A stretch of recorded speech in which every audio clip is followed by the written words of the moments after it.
Hello students, पिछले part में मैंने बताया था कि अगर दो इक्वेशन इस तरीके से, अगर एज्यूम करो कि ये दो इक्वेशन है जो कि दो स्ट्रेट लाइन की है, तो क्या क्या कंडीशंस हो सकती है।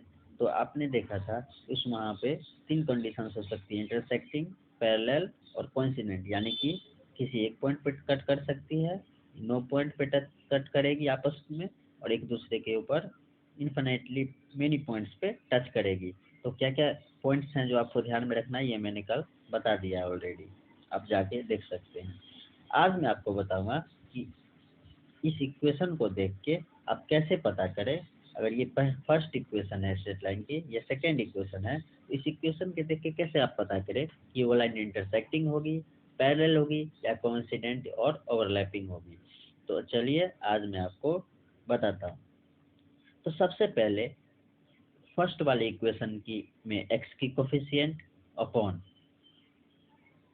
सेकेंड वाली इक्वेशन की एक्स की कोफिशिएंट लेंगे a1/a2, और सेकेंड में वाली में मतलब सेकेंड वाली इक्वेशन की कोफिशिएंट नीचे और ऊपर में फर्स्ट वाली इक्वेशन की कोफिशिएंट, और देखेंगे यदि दोनों इज इक्वल टू नहीं है तो मतलब वो लाइन इंटरसेक्टिंग है। आपको कांस्टेंट टर्म सी को चेक करने की जरूरत नहीं है। मैं इस पे एग्जांपल आगे आने वाले पार्ट में क्वेश्चन कराऊंगा तो आपको समझ में आएगा।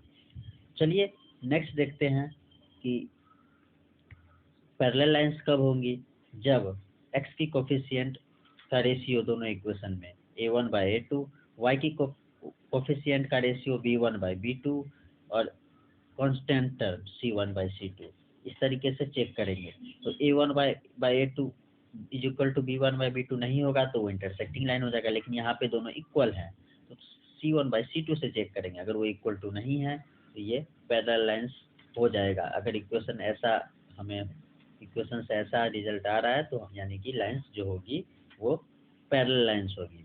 अब थर्ड जो है, एक ऐसा कंडीशन हो सकता है कि x की कोफिशिएंट का रेशियो, y की कोफिशिएंट का रेशियो और कांस्टेंट टर्म का रेशियो तीनों ही बराबर हो आपस में, तब जो लाइंस बनेंगी वो एक दूसरे के ऊपर ओवरलैप करेगी, यानी कोइंसिडेंट लाइन या ओवरलैपिंग लाइंस जिसको हम कह सकते हैं। अब तीनों जो है सो कोफिशिएंट और कांस्टेंट टर्म देख के आप इस तरीके से दोनों इक्वेशन का पता कर सकते हैं कि वो इंटरसेक्टिंग लाइंस, पैरेलल लाइंस या कोइंसिडेंट लाइंस होने वाली है, और किस लाइन में कौन कौन से कंडीशन लगेंगे, कौन कौन सा पॉइंट आपको ध्यान रखना है, वो मैंने पिछले पार्ट में बताया है। तो आई होप कि आपको समझ में आया होगा। Thank you. सो